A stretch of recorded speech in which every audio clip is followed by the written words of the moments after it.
Political instability, जाहिर है उसका ताल्लुक बराह रास्त मौशी बहरान से होता है, और गवर्नमेंट जितनी मजबूत होगी उतनी आपके उसके इक़दामात और उसकी पॉलिसीज़ और उनकी तमाम चीज़ें जो है वो उस पर एतमाद आएगा फॉरेन इन्वेस्टर को भी।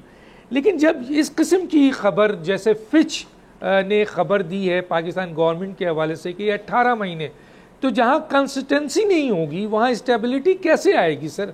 तो ये ज़रा सा इसके ऊपर थोड़ा सा कमेंट्स दीजिएगा फिच रिपोर्ट पे, मैं फिर आगे जाऊँ। जी है तो वैसे तिजारती तज्जिया नहीं है, लेकिन सियासी तज्जिया है और एक एक्सपीरियंस है। पाकिस्तान में सियासी उमूर पे टाइम भी गुजारा है। देखिए एक चीज़ डॉक्टर साहब बड़ी ज़रूरी है, दुनिया में कहीं पे भी पॉलिटिकल एम्बिशंस को हासिल करने के लिए जद्दोजहद ख़त्म नहीं होगी।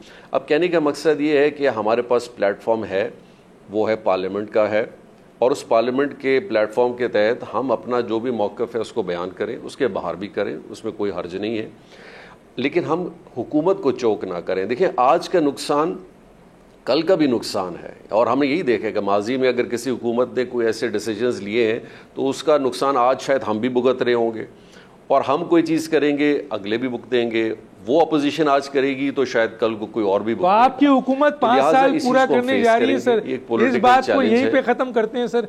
आपकी हुकूमत 5 साल पूरा करने जा रही है सर।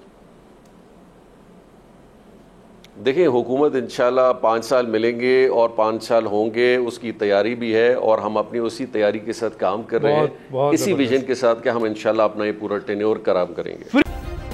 सब्सक्राइब करें और बेल दबाएं ताकि कोई खबर रह न जाए।